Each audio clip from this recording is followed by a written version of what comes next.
So, gonna go into the Augmental Idea. Okay.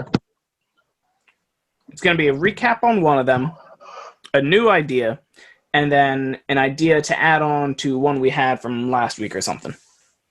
So, in addition to the route maker, we were trying to figure out a PvP thing. Yes. So, I was thinking an agility-based challenge. So, agility, or you make it a rhythm game.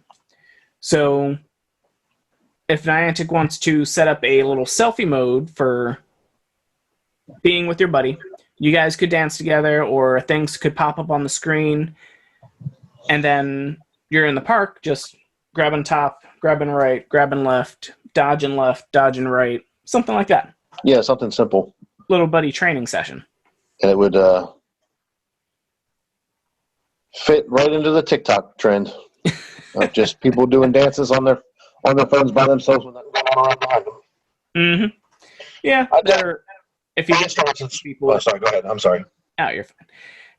That, or if you're with a group of people, it makes it look like you're having a dance party or something. Yeah. This is true. We talked about it earlier, but I just, kicking around in the back of the head. You could do one similar to the AR that we have now, where you see on screen what is projecting out in front of you. Mm-hmm. You could record, and it could motion capture you. Like, you could do this, left, right, up, down, whatever it might be, dodge, and your Pokemon could mimic your moves, and it could record. There we go. It could record, the Pokemon dancing, as it would be. Yeah. Just based on your movements. Well, yeah, that would be like a fighting style type thing. Right. I could see people getting wild with Hitmontop. Like, yeah, someone's Hitmontop! Well, they would probably have to keep it pretty simple. That way they don't... No, I know. It would have to be basically just, I don't know, because, how's a Vulpix going to grab something up high? Well, no, it wouldn't be... So, it would probably interact with 4 points of the screen. So, yes. Right, left, up, down. So, any Pokemon could jump, it could duck, it could go right, go left. So, yeah. A simple rhythm. We're already doing it. So, yeah, I think this could definitely turn out to be pretty interesting and a nice way to be active, because what if it introduced a extra bonus per day for your Adventure Sync? So you then do a dance session or a training session with your buddy for, say, 3 or 5 minutes, something like that. Right. Wouldn't be long. Wouldn't be difficult. Yeah, and they could also do it like how they did with Wizards Unite, where they do the potion brewing, where there's different patterns you can do, and by figuring out that different pattern, you unlock a different bonus. Oh, yeah. Wizards Unite. Pepperidge Farm remembers Wizards Unite. Well, actually, it's Harry Potter Wizards Unite. I'm so sorry. Yes. Okay, keep JK rolling over there. Wizards Unite. Dude, for real, Wizards Unite. Only, let's just please. not. What, did you not see that coming? Did you already watch The Boys from this week? I did. You did? Okay. It's pretty good. Was it? If it was the last episode for the season? Yes, this is the last episode of season 2. Okay. But I know for a fact they've already been renewed for season 3. Good. And I feel like season 4 is confirmed now too. With the... Yeah, I definitely can see them doing that. There's 6 books. Oh, okay.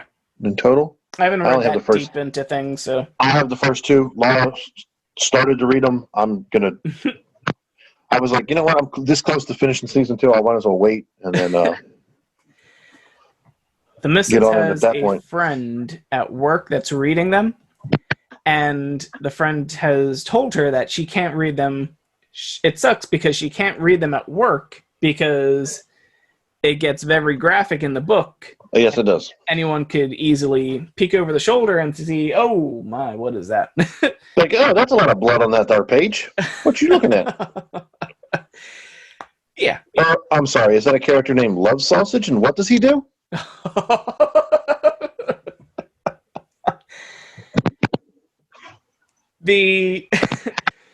What's funny is I didn't fully register in that one part.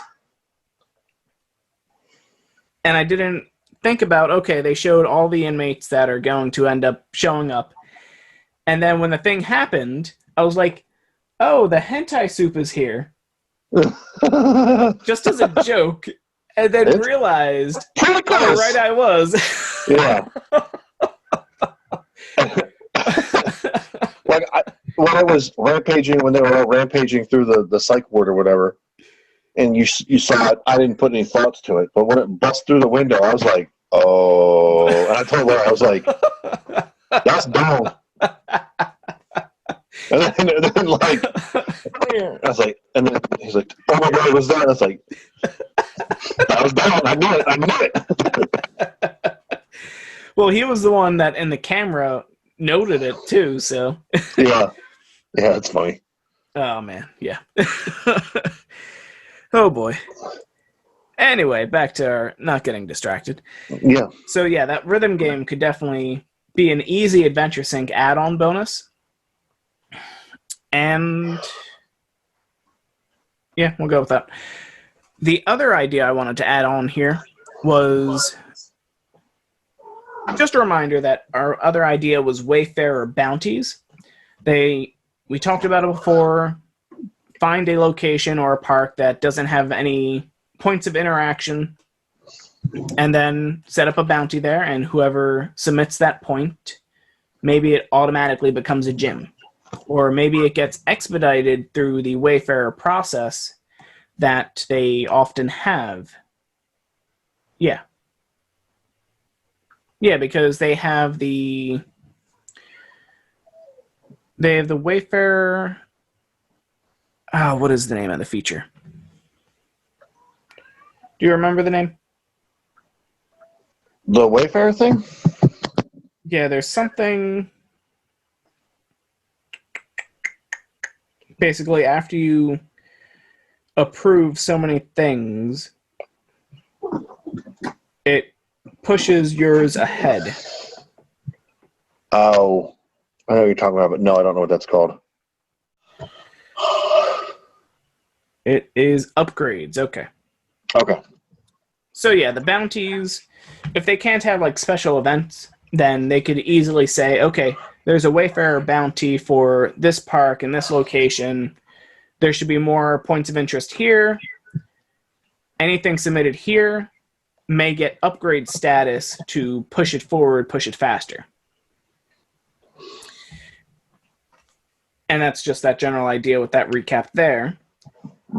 The new idea, the new Augmental Idea, is Wayfarer Starter Missions.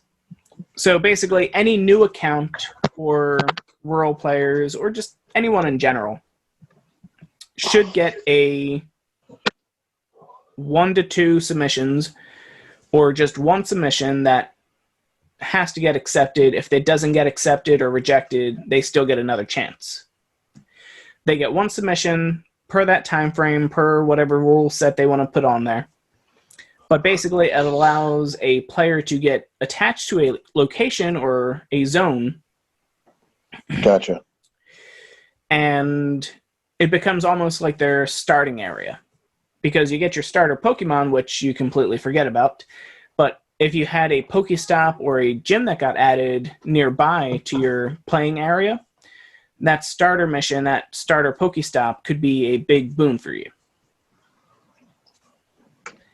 Especially for some rural players that, obviously, if they didn't start off playing near a hotspot or near points or had friends that got them into Pokemon Go or Ingress at that, that was actually one of the big problems with Ingress early on was if there weren't other players going to your location and adding Pokestops and other things there, then in Pokemon Go, you could only capture things, but in Ingress, you couldn't interact with any parts of the game because there weren't any portals to interact with. Oh, that's right. Yeah, I forgot that. Yeah.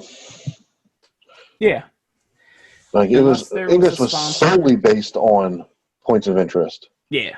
Yeah. Of course, in Pokemon, if you don't have them, you're gonna. This was much more of a problem back at the beginning, but then you'd run out of items and you'd be screwed. Mm-hmm. But I go, here's some cool stuff I can see, but I can't do anything with. Exactly. So. Well, in Pokemon Go, you may have the spawns, but you wouldn't have the items, and you would have to then pay for Pokeballs or other things from there.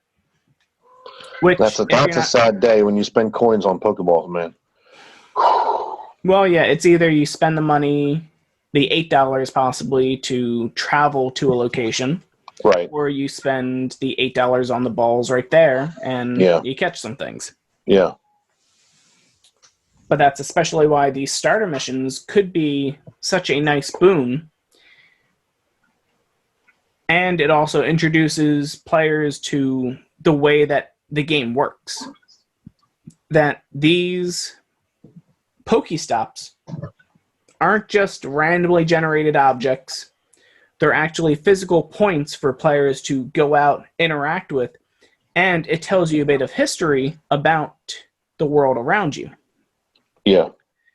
I remember when I used to work in this one town, every time I got into talking about Pokemon Go and how it introduces me to a location, a new town of some sort, I would point out the Tree of Life down the street.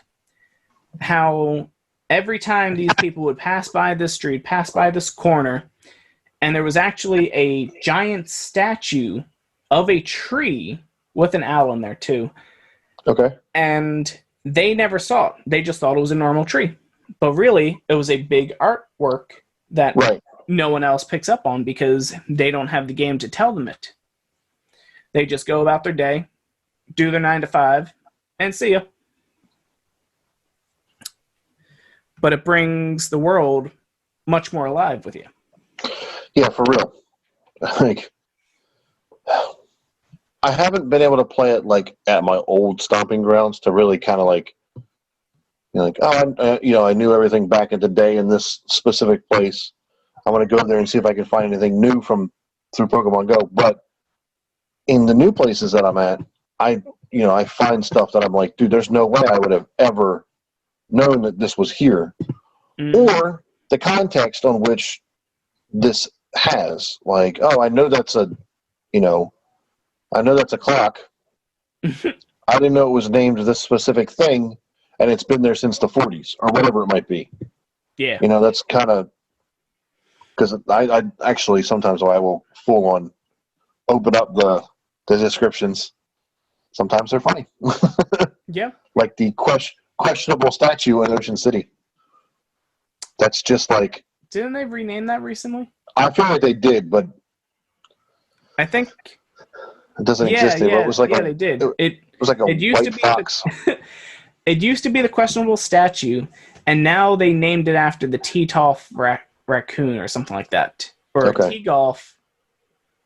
Tea Time Golf Raccoon, something like that. But yeah, someone renamed it. But yeah, it was famous for being the questionable statue. Yeah, it was awesome. I loved it. It's one of those niche little things that you grow to appreciate, and then it changes, and also like, okay, guys, who's the newbie that renamed it? Come on now. We were having fun with this. Yeah. Who did this? Leave it alone. That was funny.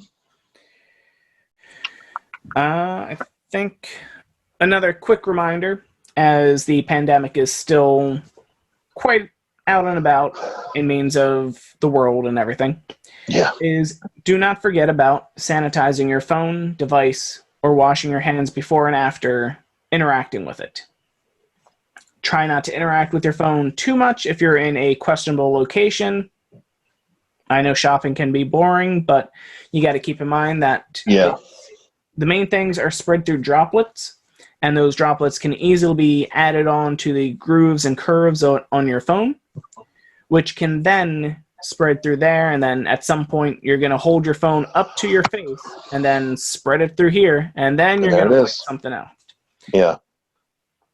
So a way you can sanitize your phone: do not put it in the microwave. Do not try and cook your phone. It will break. It will blow up. It will melt. So you can quite simply use a 80% or more alcohol solution. This alcohol solution will allow for anything it comes in contact to be disinfected, as well as it will evaporate and allow for it to not leave a residue on it, on any components, or leave it in any grooves. Yeah, and it won't soak into, I mean, unless you douse your device, it won't stay liquid long enough to get into the bits and soak the inside of your phone and damage something on the inside. True. Well, if you had a 100% alcohol solution, you could actually just, if you power off your phone, remove the battery, you can actually soak your device in there. And that's actually a way that you can get any moisture out of your phone if you were to drop it into the water. Because the alcohol will actually go in, replace the water, separate from there, but the alcohol will actually evaporate out of the device naturally. Yeah, pretty quickly too. Yeah. You still want to wait at least 24 to probably about 24 hours or so. Yeah, it's a good idea. To give it some good time. Water does not destroy electronics. The electricity destroys electronics when it's wet. You can drop your phone in the toilet, take it out if it's off, leave it for a while, it will dry and it will be fine. But exactly. I've doused my phone a few times and gotten it off immediately. I think I popped it open and took the battery out like on the spot, and managed to. At this point, I threw it in some rice and it was fine within a day or two. Yeah, I've done that a few times. It's happened to everyone. Yeah, it's only natural. You're going to use it anywhere and everywhere. So yeah. But yeah, those are some tricks to have some device safety. Remember the 80% alcohol solution. If your phone gets dipped into water or something like that, take out the electronic parts, soak it in the alcohol solution, 80% or higher.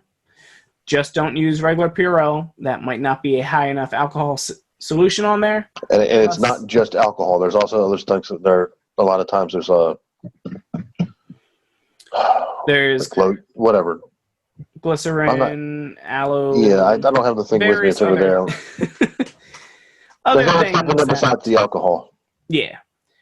And that stuff will settle into the grooves. They'll become the pathogen carriers then, in addition to just build up and then possibly not work in means of everything else. So yeah.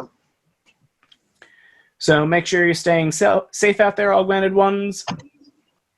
Remember, good balls, good calls, good luck. And we'll catch you in the next one. See y'all then.